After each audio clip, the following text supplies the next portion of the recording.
all technologies are needed in this path to decarbonization.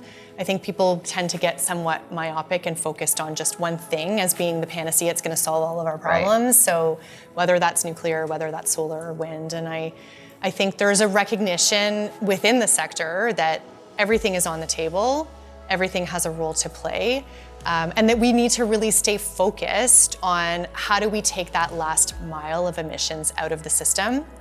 But while we're doing that, we need everything in order to get there.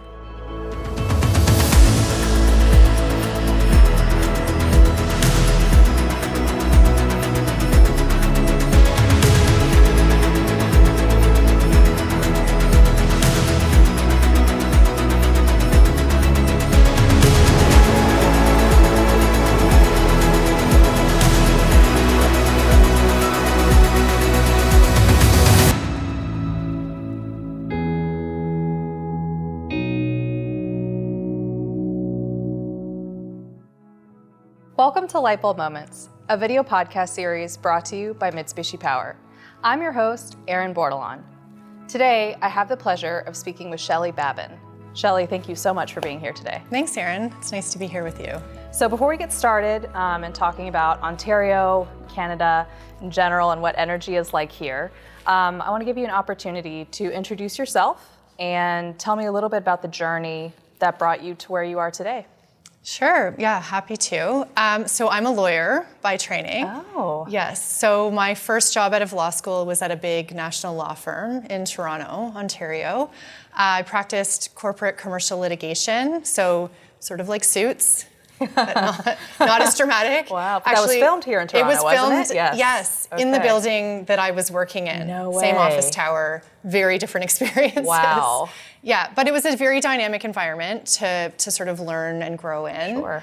And I left big law about 10 years ago to join the energy sector, still in a legal role. So I joined Ontario Power Generation in 2015, which is Ontario's largest power generator. Started in their in-house legal department, worked my way up to chief legal officer, sitting on the executive team and working very closely with business leaders and how they were leading and managing the strategy of the business. About 2 years ago, I was asked by OPG to come over and join Atura Power, which is a subsidiary of OPG, and take over leadership at a critical time in the life of Atura Power. It was a relatively new organization at the time, recently acquired by OPG.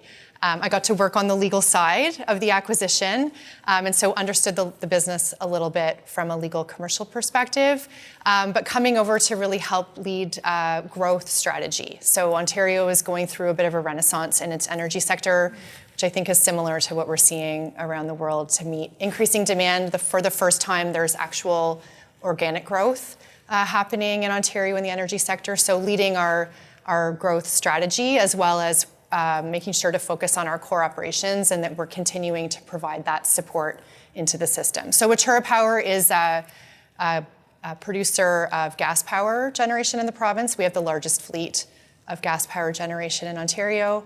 And so focusing on those core assets as well as where else can we play in the sector and what other role can we have through the energy transition. Wow, okay, that's such an interesting journey. Was there something in particular that attracted you about the energy sector specifically, or something that you've been pleased by that kind of surprised you? I wasn't actually attracted to the energy sector specifically, but what I really wanted was to sit and work in one sector for one client. So as a litigator, you really move around. You do a deep dive into one particular sector, one client's issues and risks, and then you come out of that and you dive into the next one. And I was really looking to kind of dig my teeth into one area. Yeah. What I've found about energy is that it is one of the most exciting places to be, I think, in the economy. There's so much happening. Yes. And I feel a very strong connection to the work that we do. I felt that as a lawyer. I feel that now in this role, that it's important work. And it really supports all the things that we value in our society, you know, housing and economic prosperity and all of these things that matter to us. So I don't know that I was really looking for that, but I'm really happy that you found I found it. Yeah. I totally agree. I think the energy sector has this kind of bad rap for feeling very esoteric and for feeling like it's separate from the general population. Yes. And I mean, I don't know about you, but I have difficulty, going home and when my family asks, well, what do you do? Right. You can just kind of go, and then you start into it, right? You're like, well, this connects to this, connects to this. But I agree. I think at the end of the day, I feel deeply connected to the work that I'm doing. And it's literally as simple as keeping the lights on, and people kind of chuckle at that. But it's like, well, at the end of the day, that's kind of what we're trying to do, is keep the lights on and keep the quality of life that we've become accustomed to. And navigating that, how do we do it? How do we continue to do it affordably, reliably, in all of those ways? Exactly. You nailed it. Yeah. So that segues into my first question. How do you perceive what the general kind of understanding of the energy sector is for the general public? And how does that impact energy transition and us trying to move things forward? I would say there's almost two camps or buckets of people in the general population. There are those that have a little bit of interest and education background on topics related to energy transition. So they may understand that they can install a heat pump in their home, but they also need a gas furnace. We have cold winters here, and you need that gas furnace as your reliable backup, or you actually can't insure your home. And so when you talk about sustainability and progress towards net zero or decarbonization, there's an understanding that that has to be done in a balanced way. Yeah. I think there are others who, when you talk about net zero, they think about that in terms of absolutes. Yes. And particularly in the electricity sector, and particularly in Ontario, that is challenging because Ontario already has a very clean electricity grid. And so decarbonization we're really talking about the last mile. And it is having a sort of a broader impact on the way that we get things done. In Ontario, municipalities have a veto over new energy projects. So the loudest voices are really going to be what local governments hear, and that may end up becoming persuasive in terms of how they make decisions about which projects can move forward. We have gas projects that we would like to build, but we also have seen the same issues with battery projects, with nuclear, with things that are considered to be more sustainable or more green. This is a challenge sort of across the board, I would say, in terms of how people understand and engage with the energy transition and how much of a voice they actually have in what we do. Sure, and then which voices you have to give attention to.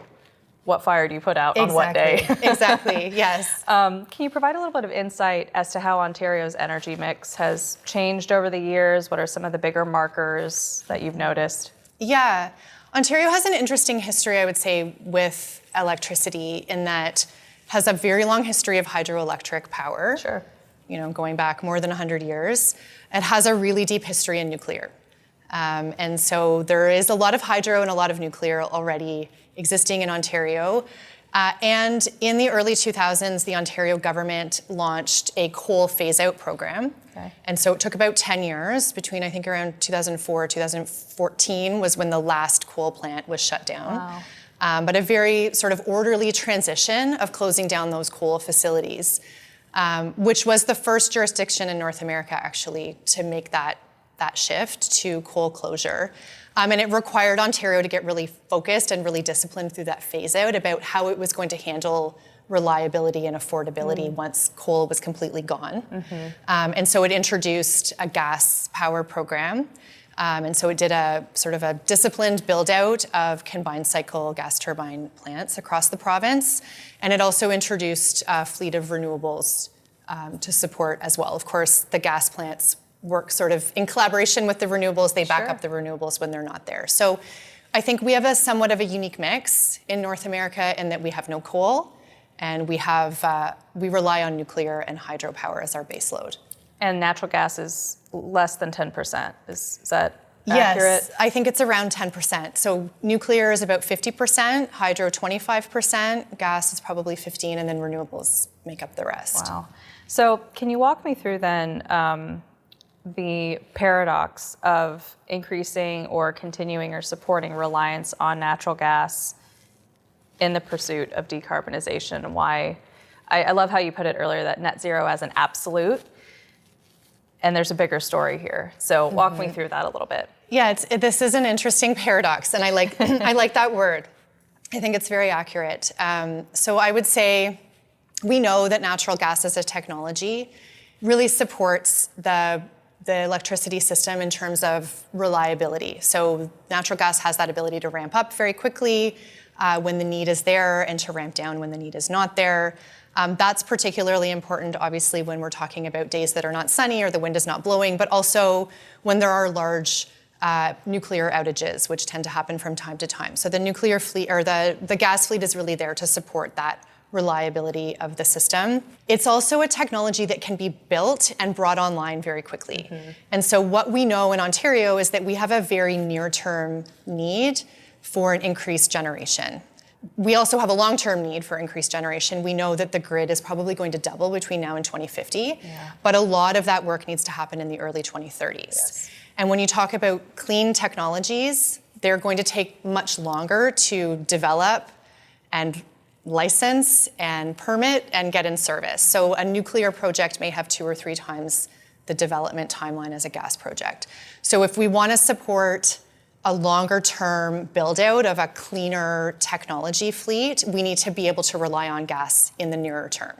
So I would say that's one part of the paradox, is it's that transition that's going to help us get to that longer term decarbonization in the electricity system. And then I think the other part is, and I said this earlier about net zero versus absolute zero. You can think about emission reduction in the electricity sector, but we already have a very clean grid, Right. one of the cleanest in the world, In the probably. world, yes. Yeah. Or you can think about it from a net economy perspective. So is the increase in electricity, which is partly supported by natural gas, and maybe natural gas needs to run more, and maybe we need more of it for a period of time, is that actually going to allow other industries to decarbonize? So can you start to electrify heavy industry, green steel manufacturing? Can you bring more EVs online? Can you start to put more heat pumps in homes? So you start to see some of those sectors that are actually the big emitters in our province, particularly transportation, but heavy industry and buildings. You can start to see that sort of net economy reduction. So even as emissions go up in the electricity sector, emissions go down on a net basis. So that, I think, is the paradox, really, to use your word, that we deal with. Sure. What are some, and I know you just touched on several of these, but what are some challenges that Ontario faces in the pursuit of decarbonization in energy transition? Yeah, I think big challenge would be nuclear, for example, is a lot of the nuclear fleet in Ontario is coming to midlife or very close to needing to either shut down or be refurbished. So a lot of that work is underway right now. Okay. In fact, there are 2 very large refurbishment programs that are coming to an end, and then there's a third that's about to kick off. So I think in total about 16 reactors by the middle of the next decade are going to have been refurbished. But that's a huge capital investment. Sure. A lot of skilled trades, a lot of need for engineering. So a very sort of focused, dedicated. Which, in the States, we have a different relationship with nuclear. I think that relationship is shifting, and I think there are lessons to be learned from, which I'll ask you about later. But CapEx is always like the number one complaint when it comes to nuclear. Yes. And just like you've alluded to, you can't just turn on a nuclear plant. The infrastructure takes a lot longer. There's just more to it. Can you explain some of that briefly, why that is? Yeah, why it takes such an effort. Yeah, I mean, the nuclear sector is very highly regulated, and understandably so, and I think the regulation has become even more robust following certain nuclear incidents that we will all have heard about and know about. And so being in a highly regulated industry, working with a technology that requires a high degree of skill and a lot of training in order to be proficient enough to work in an operating room in a nuclear plant. And then the technology itself, it's expensive to procure it. It's expensive to build a balance of plant. There's a huge amount of plant that goes around a nuclear reactor. And so football fields, multiple, size of nuclear power plants. And so the complexity of putting those plants together or even taking them apart to perform refurbishments And then keeping the right skilled people in the roles while that's happening is very challenging. So you've talked a lot about nuclear and the importance of its presence in Ontario as baseload power, but why has Canada generally leaned so heavily into nuclear, and why have y'all kind of led on this? Canada decided to develop its own proprietary nuclear program back in the 50s. So Canada actually has proprietary nuclear technology that until recently was owned by the Canadian government. So it's called CANDU, which is kind of cute. Yeah. Means Canada Deuterium Uranium. So I don't know enough about the details of that, but I will say Canada is rich in uranium as a country. And so it allows us to leverage our own natural resource of uranium, whereas a lot of the nuclear technologies in the world, most US reactors use enriched uranium. Yes. This reactor does not require enriched uranium. Gotcha. So it meant that we did not need foreign, and at the time it would have been foreign military enrichment facilities to provide that enrichment. We were able to use in-country uranium in its natural form. So Canada created this nuclear program, developed the IP, built a supply chain around it, and between sort of the 60s, 70s, and the 1990s, it went out and developed a huge Canadian-based nuclear program. And then it took that program all around the world, and so there are CANDU reactors in many countries around the world. And so I would say Canada really feels a lot of ownership and pride in the nuclear program. Ontario has probably embraced it. It has, in fact, embraced it more than any other province. Sitting here today, the only other province in Canada with nuclear power is New Brunswick. However, there are a lot of other provinces that are starting to lean into nuclear. So Ontario is developing a small modular reactor program, so a sort of next generation of nuclear technology that allows us to deploy smaller reactors for certain uses.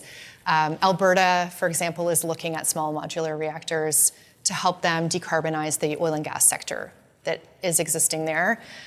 British Columbia, which is typically very anti-nuclear. In fact, I think they have legislation preventing them from building nuclear, have just recently had as one of their election platform topics in their provincial election the idea of reopening that legislation to amend it to allow them to bring nuclear into their grid. Wow. Yeah. So perceptions are changing. Perceptions are changing, for sure. That's great.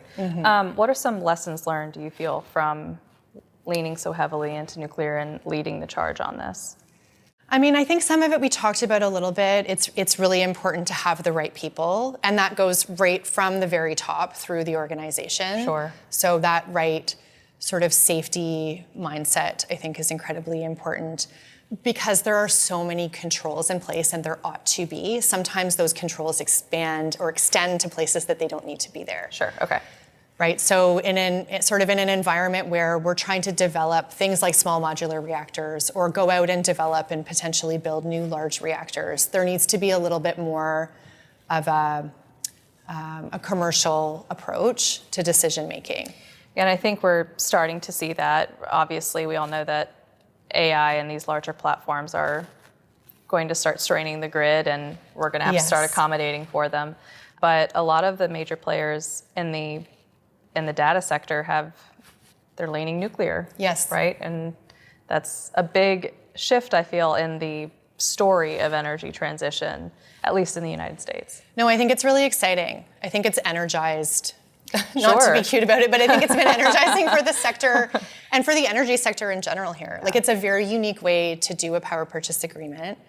And I think data centers and AI are really going to be driving innovation on that front. And they're going to be pushing governments to say, if you can't build on my timeline, I'm going to go out and do it myself. Right. Which is really an interesting model. Right. It's almost working backwards in some ways. Yeah, exactly. It's a little bit difficult, but I suppose we'll get there. Shifting gears a little bit, how does carbon capture fit into the energy mix here or the energy sector? And does it or does it not? It's definitely an important technology in terms of the overall decarbonization journey. It's not a big area of focus in Ontario. We don't have the geology for it in a lot of parts of the province to actually store the carbon. Some of the infrastructure to transport it isn't there right now, and the legislation, I think, is still a little bit in flux in terms of what's allowed.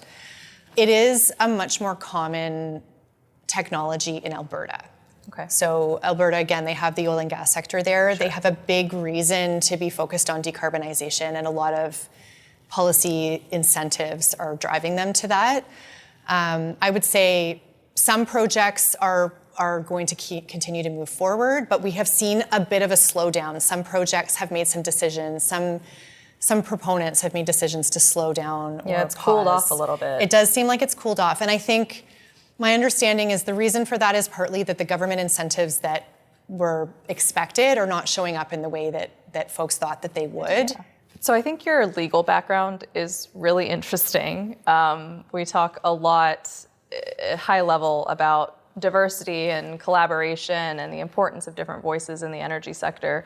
But I like it when I actually see a little bit of diversity, and not just, that you're a woman as president and CEO of a company, but your legal background is very interesting. That's a different perspective. You are looking at all of this through a completely different lens. Mm-hmm. And so what are your thoughts on policy and regulation?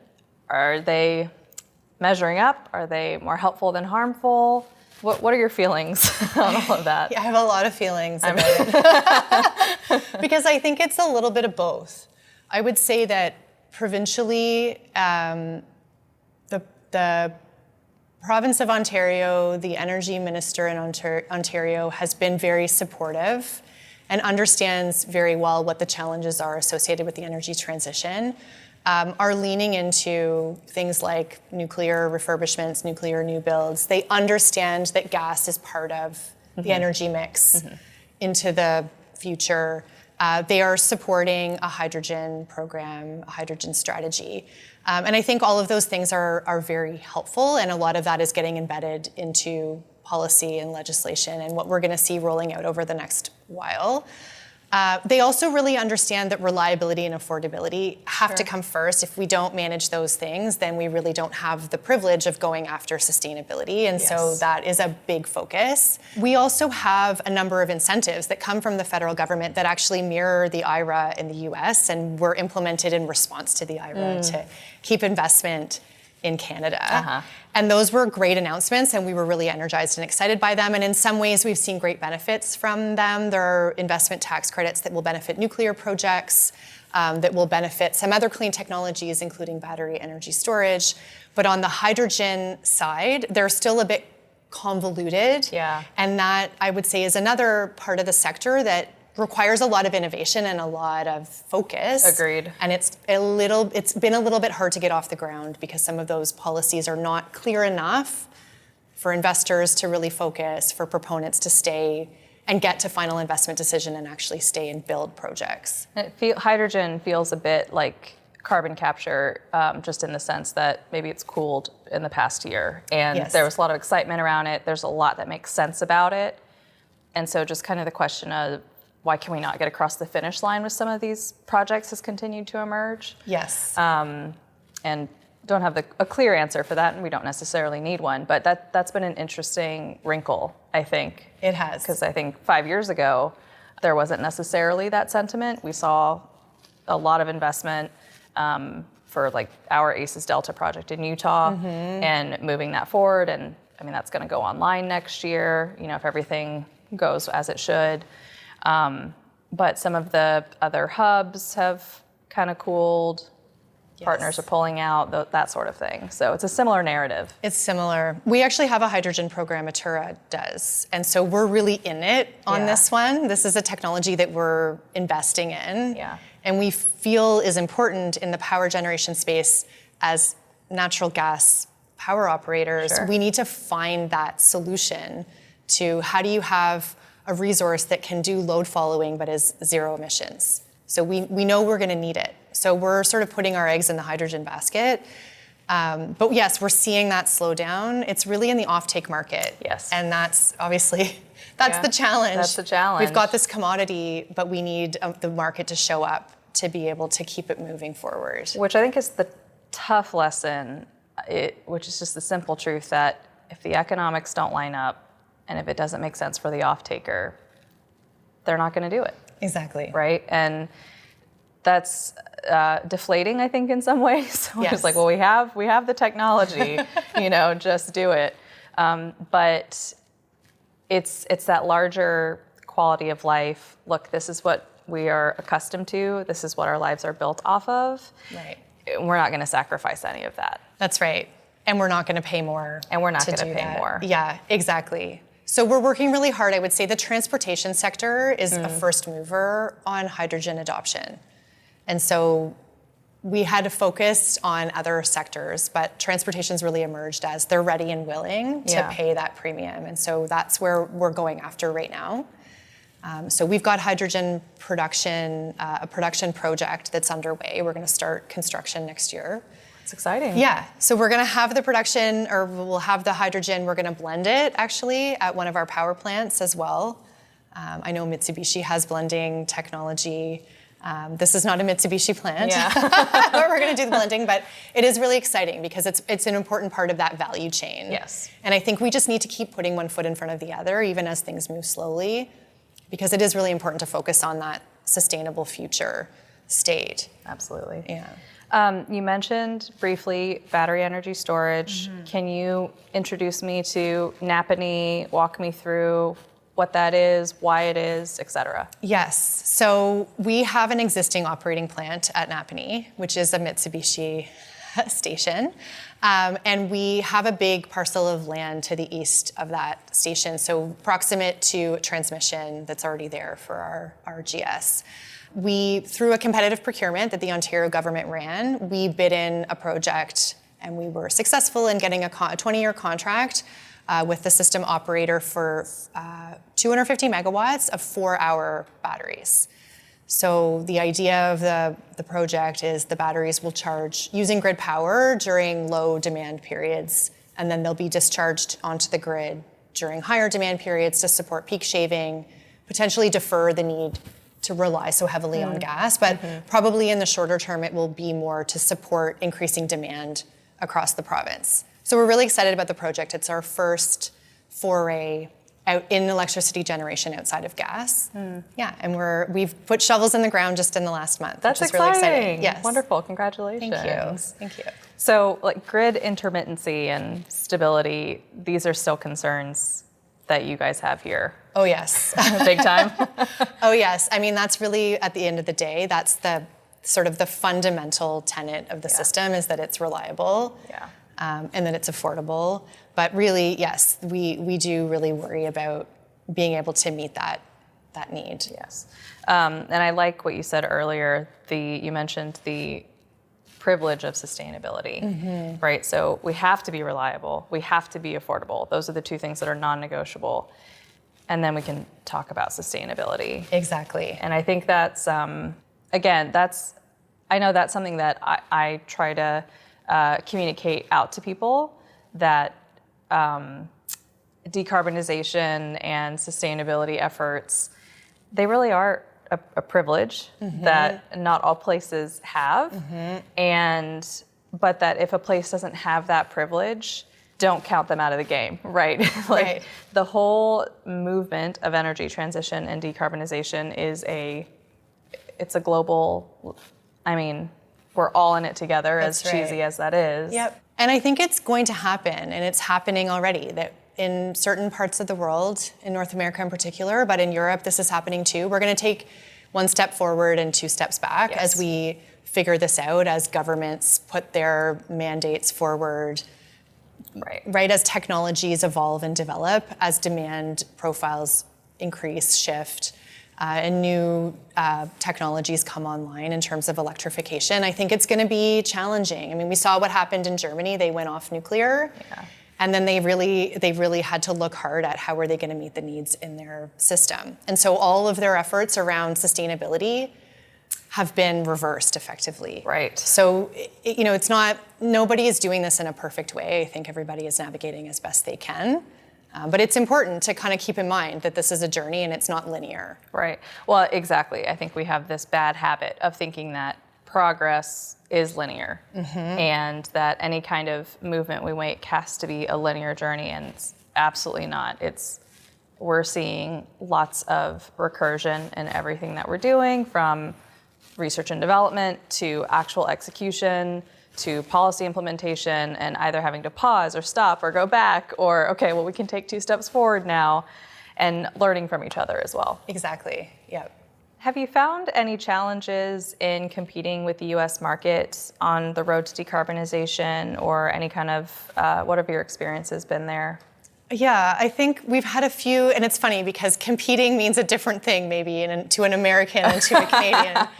But yes, I do think that there are some challenges competing in this space. One of them, I think, is access to capital and investment dollars. So we talked a little bit about the IRA and the response that the Canadian government had to try to keep investment here in Canada. Because if we don't, then we're not going to have the privilege to continue to build some of these projects. Dollars are going to be where the incentives are. I think that's maybe one. Another one is, as we go through the energy transition, as demand increases, and we go through a period of intense build out of the system, and that's every part of the system needs to be built out. We're going to be competing with the US market and probably with other markets as well for major equipment. We know that transformers are very hard to come by globally right now. We need something like 80 plus of them for our battery project, which we've already secured. But this is going to continue to be a challenge. Right. It's not going away. It's not going away, for sure. And then I think maybe also skilled trades. We need the right people to be boots on the ground, actually doing the work. It's great to plan these projects, to envision how they're going to roll out and on what timeline are they going to come online. But it's another thing to actually have the people showing up to install that equipment connected up to the grid. And so we are competing, I think, with the US in terms of making sure we've got the right skilled trades here to support on our projects. I think there's a misconception too that education can happen overnight. Yes. Right, that it must be easy or for some reason. And so I think, at least in some conversations I've had, just dispelling that notion, like, these are trades that take years to understand, years to hone in on, and the individual person is extremely important to the success of the overall thing, right? And just from a manufacturing perspective, I find there's a misconception that a lot of our equipment is manufactured like by robots and done, right? But a lot of it is done by hand. Right. And you go into like our service center, and it feels more like a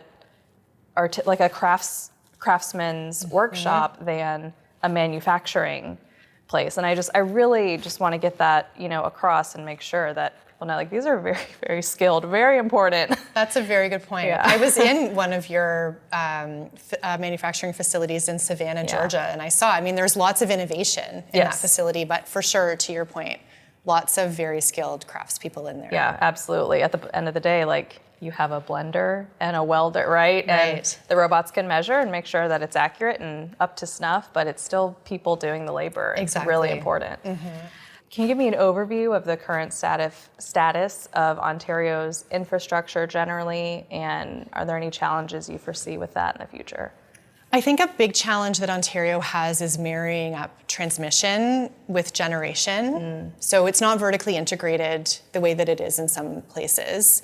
It is separate entities that manage the transmission, the distribution, and the generation. And I think as we look at a almost once in a generation build out of power in the province, there needs to be a really integrated plan of that infrastructure. It all has to work together, and it has to be geographically in the right places.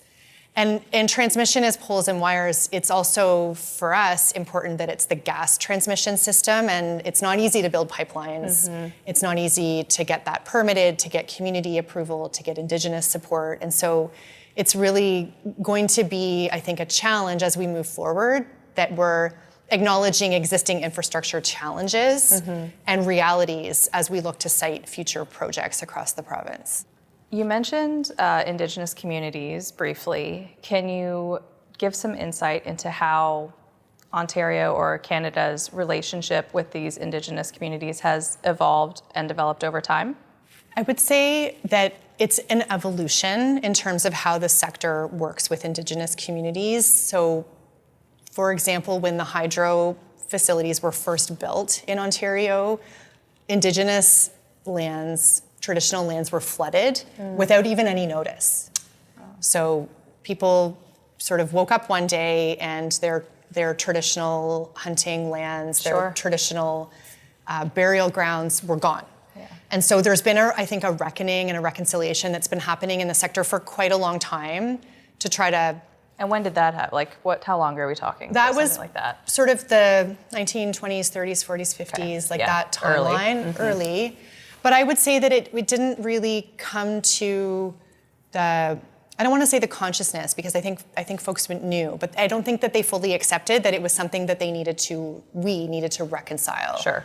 And like apologize formally for, and officially and Yes, and potentially provide compensation for. And legally.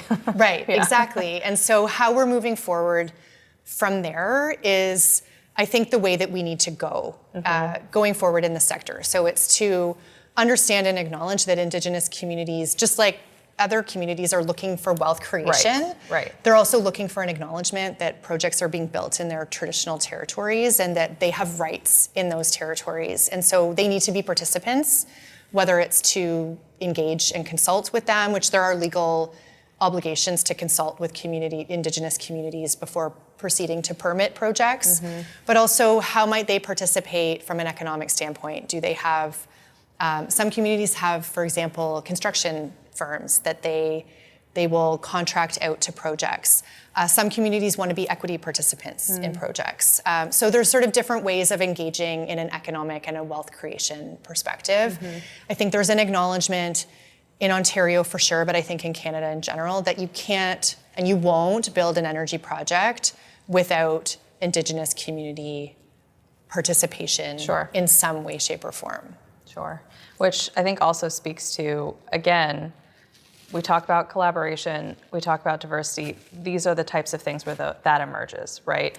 So now we're not just collaborating like engineer to engineer, engineer to business. It's now we're talking about social anthropologists, right? And we need cultural experts, and we need the people who live here, and just to listen to them a little bit. That's right. And take into consideration their thoughts and opinions. Yeah, it's really important. And I think it's something that, to your point, doesn't come naturally to the sector, and we've really had to sit with that and understand it. And our engineers and our project managers, they have to own that too. It's not just up to our Indigenous relations, environmental specialists. Yeah, it's kind of for all of us. But it is interesting because it's the regulatory landscape that we have to navigate right now is already more complicated than it was 100 years ago, as it should be, but it is.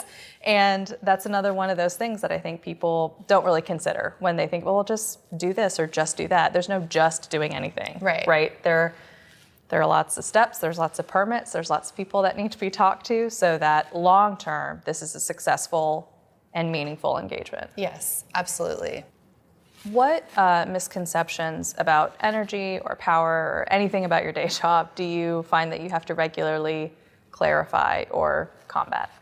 A big one is that it's easy, that there are easy fixes to these challenges. I was talking with our communications specialist earlier today. There's a protest being planned this weekend at one of our generation facilities by a group that want to replace all gas power in the province with solar.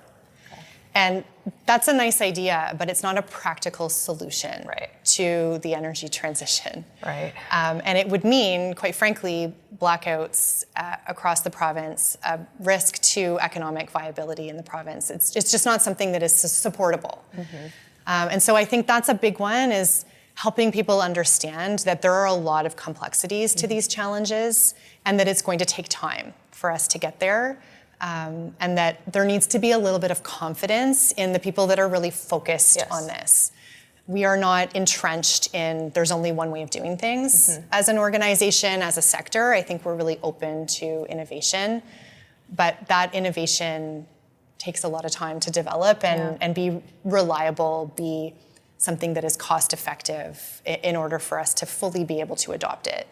Is there anything you wish people would ask you or that you would like to talk about that you don't find you often get the chance to?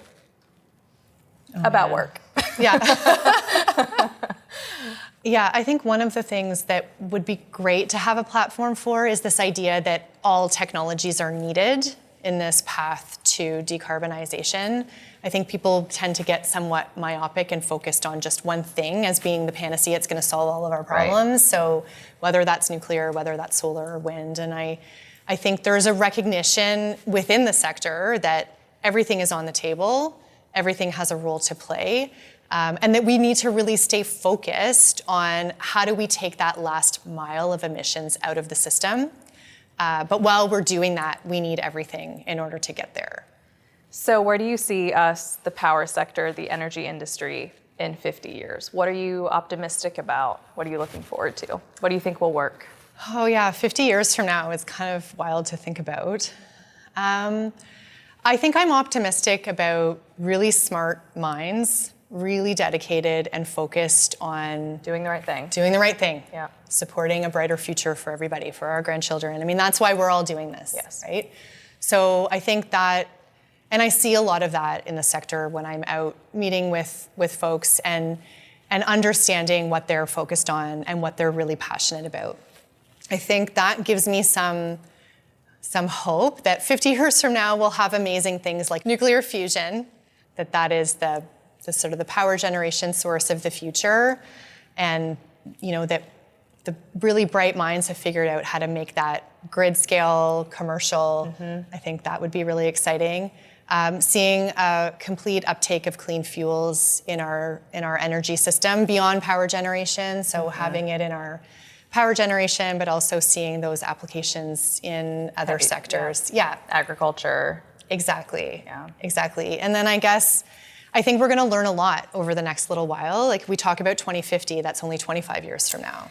I know. So what are we going to learn in the next 25 years that we're going to not want to repeat in the 25 years that come after? I can't even imagine what those things are going to be, but for sure, we're going to get some things wrong. And so I really hope that 50 years from now, that whatever the mistakes are that we are all going to make, mm-hmm. that the next generation has figured out, from it. Is learning. Exactly. Yep. Yeah. I think that is the central irony of a lot of what we work on, is that if we do everything correctly and we make the right decisions, we still won't ever really see the benefits. Mm-hmm. It's not for a here and now. We can do the infrastructure, we can work out the paperwork, we can get things rolling, but the meaningful repercussions of what we decide to do today, they're not for us. No. We won't see that. Exactly. If everything goes right, we won't. Exactly. Shelley, I want to thank you so much for setting aside time to speak with us today and provide your insight onto all of these topics. Thanks, Erin. It's been really fun. And thank you for joining us. This has been Lightbulb Moments, brought to you by Mitsubishi Power. You can find resources and links in our show notes. I'll see you next time.